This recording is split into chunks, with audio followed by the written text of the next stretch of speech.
Hisar university के छात्रों के द्वारा चलाए गए समर्थन आंदोलन में हम भारतीय किसान यूनियन नैन की तरफ से आप सब साथियों को इस दुख की घड़ी में समर्थन देने के लिए पहुंचे हैं। और यहाँ पूरे संयुक्त किसान मोर्चा के लोग, सभी संगठनों के, खाप पंचायतों के लोग आपके समर्थन में लगातार दिन प्रतिदिन बढ़ रहे हैं। मैं इस बात का आपको विश्वास दिलाना चाहता हूं छात्र साथियों को कि आपकी जीत निश्चित है। लड़ते लोग हमेशा जीतते हैं। आप लोगों ने विश्वास को बनाए रखने की सख्त जरूरत है।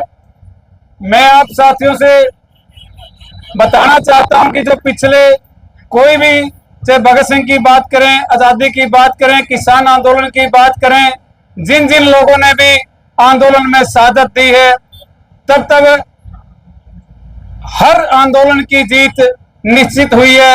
यहां शहादत देने की कोई जरूरत नहीं है। हमारा आंदोलन उन लोगों के साथ है जो हमारी, बहन जी एक मिनट रुको भाई, आपके लिए बहुत ही महत्वपूर्ण समय से समय निकाल करके हम उस गूंगी बहरी सरकार के कानों तक ये आवाज पहुंचाने के लिए यहां पहुंचे हैं। जब जब भी जुल्म होता है तब एक नई क्रांति का उदय होता है।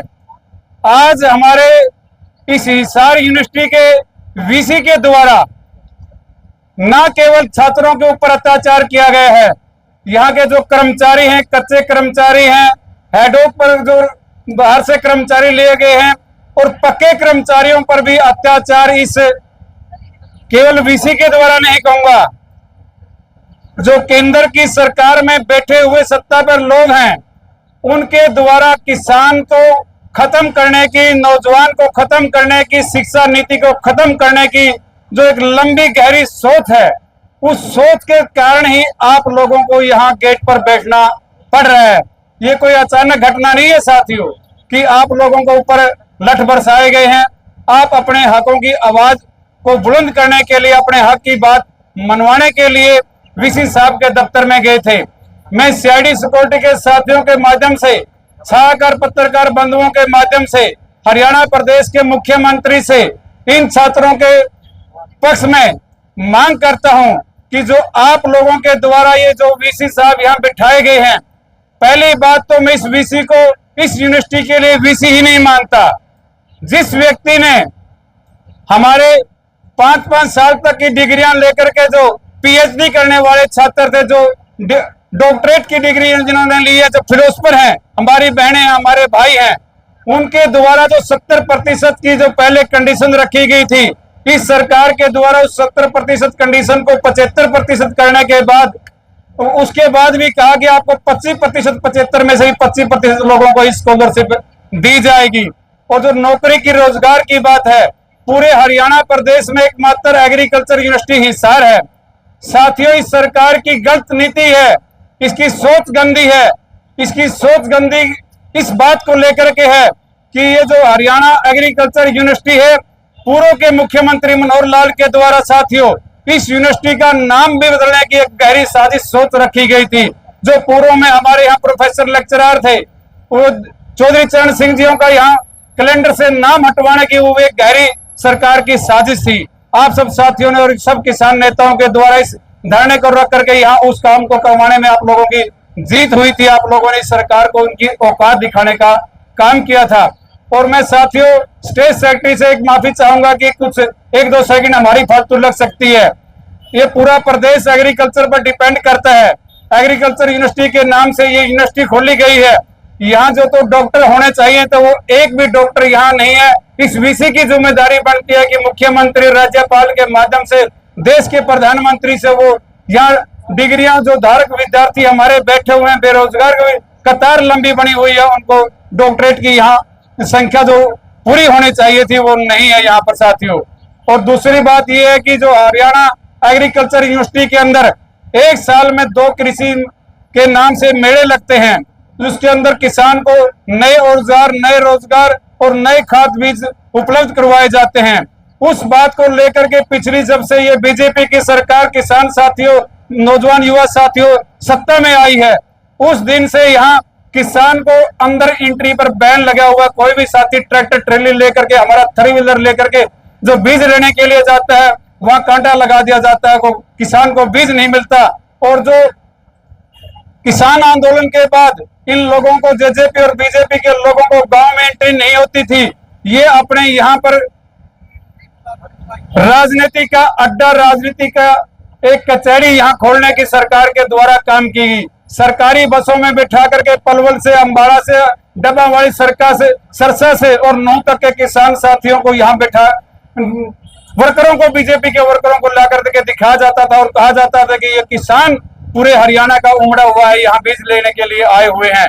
और जब बीज की बात आती थी किसान साथियों, मैं आपको बताना चाहूंगा, यहाँ के लोकल किसान साथियों ने सबको बातों को पता है। पिछली साल 2023-24 का जो सीजन था गेहूं का, उसमें हमारे किसान साथियों के द्वारा इस हिसार एग्रीकल्चर यूनिवर्सिटी के द्वारा जो बीज का घोटाला किया गया, हिसार की नई अनाज मंडी के अंदर 15 नंबर दुकान जो हैफेड के नाम से दुकान है, वहां पर हमारे साथियों के द्वारा इस सरकार का घोटाला को पकड़ने का काम किया। 90 क्विंटल किसान साथियों जो गेहूं का बीज इसके ऊपर लिखा हुआ था 2023-24 गेहूं का बीज, और उसके अंदर जब हमने उसकी परख की तो उसके अंदर सरसों डस्ट मिली थी, सरसों का बीज भी नहीं था। और वो बीज कहाँ गया किसान साथियों? वो जो मंत्री, एमपी, एमएलए यहाँ राजनीतिक अड्डा बनाए हुए थे, वो सारा बीज उनकी गाड़ियों में रख करके दिया गया। और इन कर्मचारियों के द्वारा उनकी पर्ची करने की हिम्मत नहीं थी कि उनके नाम से पर्ची काट दी जाए। जो बीज के पूर्ण करने के लिए यहाँ से 90 क्विंटल सरसों वहां रखेगी। कौन सा महीना था साथियों? फरवरी की 15 तारीख, जब गेहूं गोडे गोडे की हो जाती है, उस समय ये इन्होंने खाना पूर्ति पूरी करने का काम किया। और हमने सरकार के आज इस मंच के माध्यम से पूछना चाहते हैं, किसान यूनियन के लोगों के द्वारा 5 कर्मचारियों को जो उन्होंने घोटाला किया, उनके ऊपर एक भी सरकारी के द्वारा एफआईआर दर्ज नहीं की गई। 15 सेक्टर जो अनाज मंडी के गेट के ऊपर है, हमारे साथियों के द्वारा उन 5 लोगों को बाय नेम एफआईआर दर्ज करवाई। और जब हमारी मुख्यमंत्री के चीफ सेक्रेटरी से मीटिंग हुई तो हमने उनसे पूछा कि जो कोई नकली खाद, नकली बीज, नकली दवाई के नाम पर घोटाला करता हुआ मिलता है तो उनके, आपके हरियाणा सरकार के कानून में क्या प्रावधान है उनको सजा देने का? साथियों, गौर करने की बात है। हमारी बहनों से भी कहना चाहूंगा कि उनके द्वारा क्या जवाब था कि जो कर्मचारी है उनको 3 महीने की सस्पेंड है, और जो दुकानदार भाई है जो नकली खाद, नकली बीज बेचता हुआ मिलता है, 500 रुपया उसके ऊपर जुर्माना का प्रावधान है। इससे ऊपर हरियाणा सरकार की कोई भी कानून का प्रावधान नहीं है। आप किसान संगठनों के द्वारा उस कानून को बदलवाने का जो काम सत्ता में बैठे हुए लोगों से करवाया, उस जो 500 रुपए का 600 गुना करवा करके 3 लाख कम से कम जुर्माना करवाने का प्रावधान, और जो 3 महीने की सस्पेंड थी उसको 3 साल से 5 साल का सजा का प्रावधान करवाने के बाद ये जो सत्ता में बैठे हुए लोग हैं, वोट देने के लालची लोगों के द्वारा उस कानून को भी आज ठंडे बस्ते में डालने का काम किया गया है।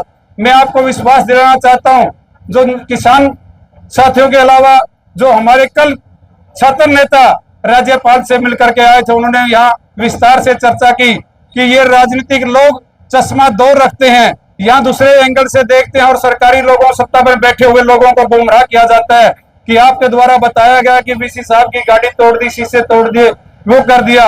वो आपके सामने वो वीडियो नहीं दिखाते जिन वीडियो के माध्यम से यहाँ के प्रोफेसर, लेक्चरर, हमारे नौजवान युवा साथियों पर, जो डिग्रीधारी विद्यार्थी हैं, हमारी बहनों के ऊपर दोनों हाथों से उनके सिर फोड़ रहे हैं, उनके दांत तोड़ रहे हैं, उनके कंधे तोड़ रहे हैं। उनके ऊपर तो एफआईआर का तो कोई मतलब नहीं बनता, ना ही हम उनकी मांग करते हैं कि उनको सस्पेंड किया जाए। इस तरह के लोगों को सीधा जेल के अंदर किया जाए। और जो वीसी साहब बैठे हुए हैं यहाँ तक, तब तक मैं आपको विश्वास दिलाना चाहता हूँ कि आप सब साथी जब तक धरना जारी रखेंगे, हमारी दिन में, रात में 24 घंटे भी जो हमारी हिसार की किसान यूनियन है, चाहे डाया मंगाली, जो जितने साड़वा के हमारे साथी, चाहे वो नारनौंद के हैं, चाहे वो आदमपुर के हैं, भट्टू बरवाड़ा के साथी हैं, दिन रात लंगर की सेवा हम करने के लिए, आप लोगों के लिए यहाँ तत्पर रहेंगे, तैयार रहेंगे। विश्वास दिलाते हैं कि अगवानी आप लोग करेंगे और हम आपके साथ कदम से कदम मिलाते हुए 2 कदम, जब तक इस वीसी की नाक में दम नहीं कर देंगे तब तक हम चैन से बैठने वाले लोग नहीं है। आप लोगों को ने मुझे समय दिया, आप लोगों ने मुझे सुना, इस बात के लिए आपका बहुत बहुत धन्यवाद। लड़ते लोग जिंदाबाद। कल भी हम जीते थे, आज भी हम जीतेंगे। जय जवान जय किसान। धन्यवाद साथियों।